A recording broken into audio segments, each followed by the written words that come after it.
तुम लोगों ने बताया नहीं तुम कौन से गॉड को मानते हो? I think Shiva is a big God. जो गॉड अपनी वाइफ के मरने पे ऐसे कॉमन मैन की तरह रोता हो, वो गॉड कैसे हो सकता है?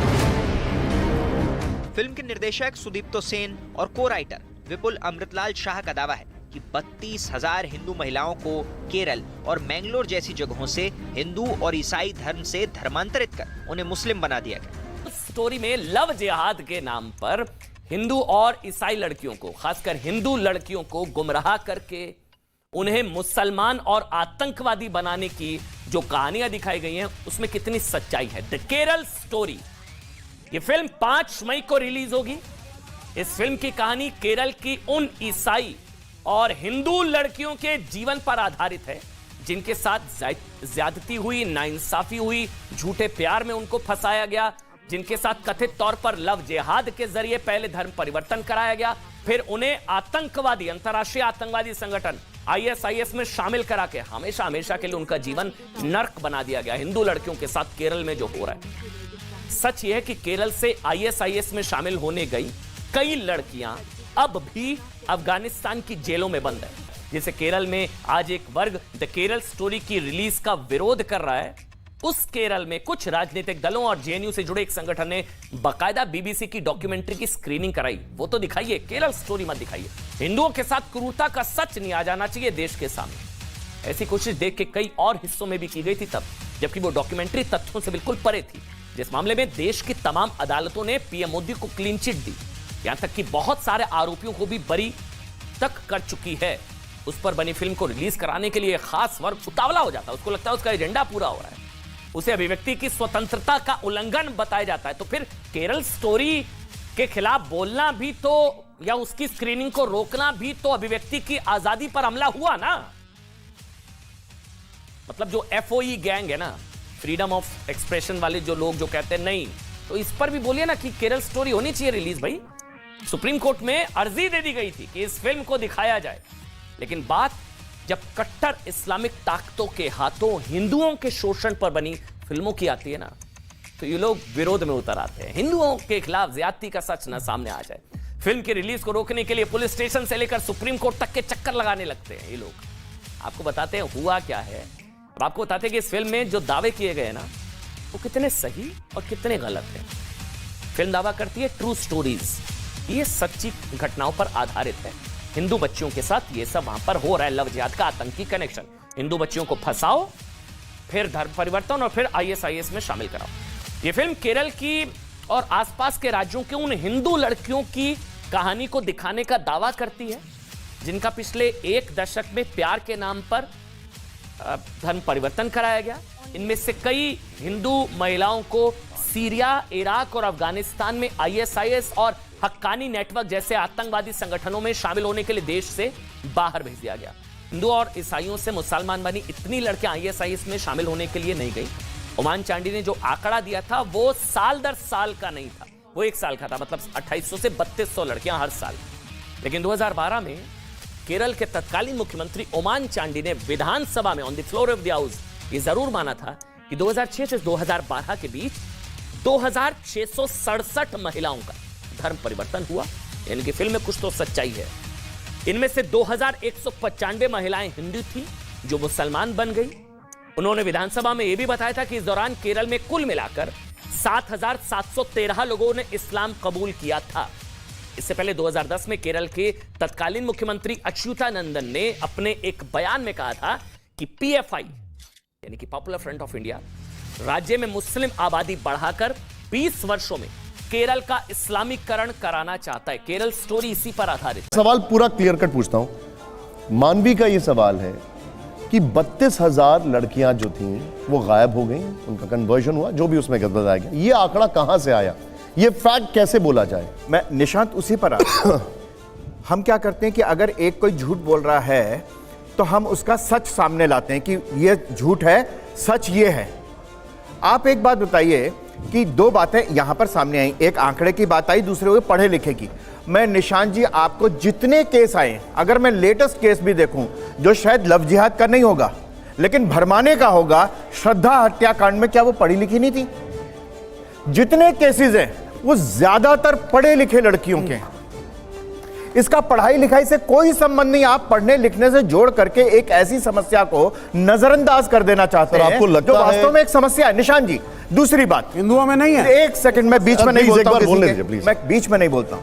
निशान जी, बात एक बात है, फिल्म बनी है 2023 में और यह समस्या 2013 की आप बता रहे हैं जब हाई कोर्ट में केस आया 2009 में।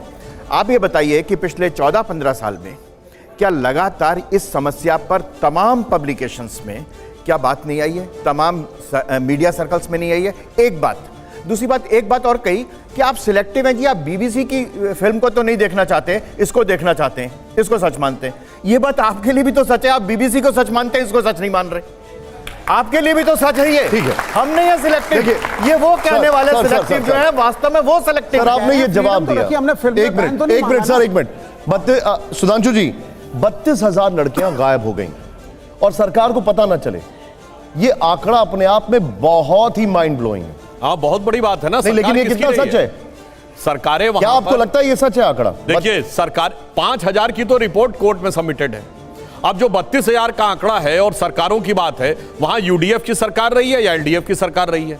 और मात्र कुछ दिन पहले तक विपक्ष के लिए परम आदरणीय, वंदनीय, अभिनंदनीय और जनता के लिए निंदनीय निवर्तमान सांसद राहुल गांधी जी केरल से ही थे।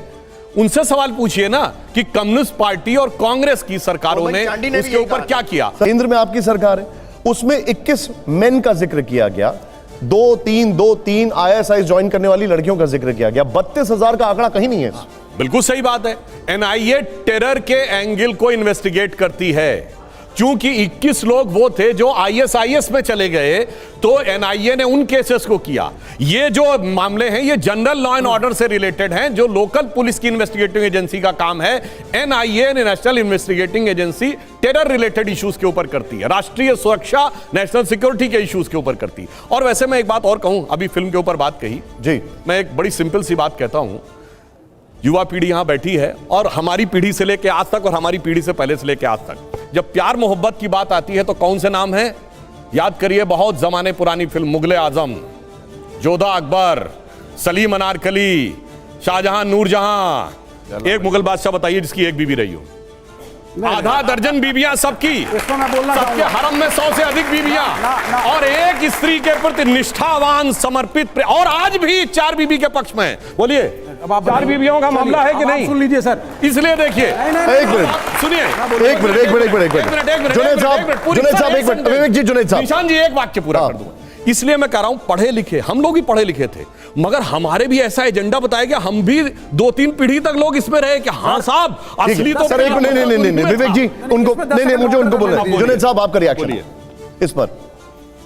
देखिए, एक चीज बताऊं कि पहले केस से लेकर के और आज की तारीख तक, पहला केस जब आया था इस तरह का, तब भी मैंने ये कहा था कि according to Islam, Islamic studies के स्टूडेंट होने के नाते मैं कह रहा हूँ, लव जिहाद गलत है। इस्लाम अपनी आस्था और अपने पूरे की पूरा जो वे ऑफ लाइफ होने की हैसियत से अगर कोई स्वीकार करता है तो सही है, लेकिन अगर कोई व्यक्ति किसी भी व्यक्ति को धोखा दे करके शादी करता है तो अकॉर्डिंग टू इस्लाम गलत है। इसी वजह से मैं हमेशा से एक बात जरूर कहता रहा हूँ, एक केस ऐसा बताया जाए, पूरी बात सुन लीजिएगा, जहां पर क्योंकि अकॉर्डिंग टू इस्लाम गलत है, तो जितनी भी मुस्लिम ऑर्गेनाइजेशंस हैं, जितनी भी मुस्लिम तंजीमें हैं, कोई भी केस किसी के यहां ले जाया गया कि अकॉर्डिंग टू इस्लाम गलत है तो चल करके कुछ काम की, मैंने हमेशा अपने आप को पेश किया कि एक देखिए, आपने जो बात कही है, चल कर सर एक सेकंड, सर एक मिनट बोलने, पहले बोलने दीजिए सर। मुझे एक बात, एक मिनट सर, अवसी साहब एक मिनट, मुझे एक बात बताइए, क्या लव जिहाद हकीकत है कि नहीं? मैं यही बताना चाह रहा हूं आपको, लव जिहाद चूंकि अकॉर्डिंग टू इस्लाम गलत है, अगर इसके अंदर कोई पाया जाता है तो इस्लाम भी कहता है कि उसको सजा दी जाए और हमारा कानून भी कहता है उसको सजा दी जाए। हम इन्वेस्टिगेट करें और उनको सजा दें, हम भी इस बात को फेवर करते हैं। एक मिनट, अगर आपकी बात गलत है तो ये बताइए, अलाउद्दीन खिलजी ने धोखे से कोशिश की थी कि नहीं? बोलिए, उसको रहमतुल्लाह अल सलेह क्यों बोलते हैं भाई? बोलिए, कहिए गलत था। मेरे बोलिए, गलत था। इस्लामिक स्कॉलर है। बात तो ये है कि या तो हम हिस्ट्री पर बात कर लें या आजाद हिंदुस्तान पर बात करें। आप नहीं बोलेंगे, चाहते हैं क्लियर कर लीजिए। अगर हिस्ट्री पर बात करना चाहते तो राजा महाराजाओं की कहानियां अलग हुआ करती हैं, विक्रमादित्य की भी उतनी ही रानियां होंगी, अशोका की भी उतनी ही रानियां होंगी, मुगलों की भी उतनी ही रानियां होंगी। इसकी माँ का भोला चेहरा। बात सुनिए। ये नहीं है, इसको इस तरह से नहीं लेके चला जाता है। इसे सुनिए, मुझे जानते क्या याद है, बचपन में कमेंट्री सुनते थे, जब तो मैच नहीं आता था तो कमेंट्री सुनते थे, खतरनाक गेंद देखी ऑफ स्टंप के बाहर तो बल्ला हटा लिया। वो इनकी स्थिति हो गई। नहीं, जैसे इन्होंने कहा ये हिस्ट्री पर तो बात- ये अपनी बात नहीं, तो आप अलाउद्दीन बताइए। अच्छा खिलजी। चलिए, अरे भाई अलाउद्दीन अच्छा, खिलजी चलिए, अगर आज की गलत बात करें- करते हैं, सर। अलाउद्दीन खिलजी को आप अगर अच्छा कंफर्म आज की हम बात करते हैं। आज की बात करते अच्छा हैं। ये बताइए, आपके हिसाब सर। से औरत को तलाक का अधिकार है? बिल्कुल है, दिया जाता है तलाक का खुला अधिकार? कहते हैं। बता दूं तलाक और बताइए, खुला का एक केस बताइए जिसमें औरत ने तलाक दिया हो। बोलिए, एक केस बताइए। मेरी इस्लामिक वाइफ स्कॉलर ने दिया था अपने शौहर को, उसके बाद मुझसे शादी की है। तो आप मैं बताइए केस ना, हूं। ऐसे एक केस मैं को बताइए केस तो। मौजूद हूं, अपना केस बता वाह, दिया। वाह। मेरी बीवी ने इससे अच्छा पहले दिखाइए अपने कहां शौहर को इस्लाम में तलाक का खुला अधिकार दिया है? था। अच्छा 3 तलाक का अधिकार है औरत को? अरे 3 तलाक कुछ क्या होता है? फर्जी You know, बोलते चले जाएंगे। 3 तलाक क्या है? 3 तलाक पर मेरा यूट्यूब पर एक अरे बताइए, तलाक का अधिकार है? तलाक का अधिकार नहीं है इस्लाम में महिलाओं को, नहीं है। खोला मेरी अच्छा, मैंने चलिए। कहा मेरी बीवी ने दिया था अपने पहले शौहर को। ये क्या चीज था? खोला दिया था। मेरी बीवी, मैं अपने बीवी का पहला शौहर हूं, और मेरी बीवी इससे पहले एक शादी कर चुकी थी। खोला लेकर के मेरे पास है, मैं मौजूद हूं आपके सामने। अरे भाई, तलाक उन्होंने दिया, तलाक उसने दिया, महिला को आप मेरी कोट बीवी ने करिए। दिया था भाई। अच्छा कोट करिए, कहां महिला को तलाक देने का अधिकार है? मैं बताइए आपको कहां बता इस्लामिक दूं, लॉ में अब है? आप जरा सा सुन पर्सनल लीजिए। लॉ बोर्ड का क्लॉज कोट करिए, हवा में मत बोलिए। हवा में नहीं, मैं पर्सनल लॉ इस्लामिक बोर्ड का स्टडीज का क्लॉज कोट स्टूडेंट करिए। हूं। अरे इस्लामिक उसने तलाक स्टडीज दिया का कि स्टूडेंट तलाक मैं मिला, बता ये दे रहा डिफरेंट हूं है। आपको। कोट करिए ना, आप तो इस्लामिक मैं जानकार कोट कर रहा हूं, कोट करिए। सुन लीजिए। जैसे मैंने बेटा, कोर्ट का प्रोसीडिंग कोर्ट की डेट कोट किया, पैराग्राफ नंबर कोट किया, आप कोट करिए। बेटा ट्रिपल तलाक बाय जुनैद हारिस यूट्यूब पर एक लेक्चर पढ़ा हुआ, जरूर सुनिएगा भैया, उसको। और YouTube मैं में एक चीज class और quote बता करिए, दूं, सर। तलाक जो शब्द होता है, इसका मतलब होता है किसी भी व्यक्ति की रोटी, कपड़ा और मकान से उसको आजाद करना। उसी तरह का एक दूसरा शब्द होता है अरबी में, जिसको कहा जाता है खोला। खोला का मतलब है कि अब हम इस आदमी से रोटी, कपड़ा और मकान नहीं लेंगे। इसलिए औरत जब लेती है तो उसको खोला कहा जाता है, और मर्द जब देता है तो उसको तलाक कहा जाता है। इतनी सीधी बात है, दोनों को अधिकार है। कितनी अच्छी बात कही। यानी मर्द तो अलग करता, औरत क्या कहती है, अब इससे हम कुछ नहीं लेंगे। ये माने मान लिया ना, तलाक नहीं दिया ना, अब बदल गए ना। जब अरे भाई सुन ले, जब टेक्निकली पूछा तो बदल गए। बात तो सही है।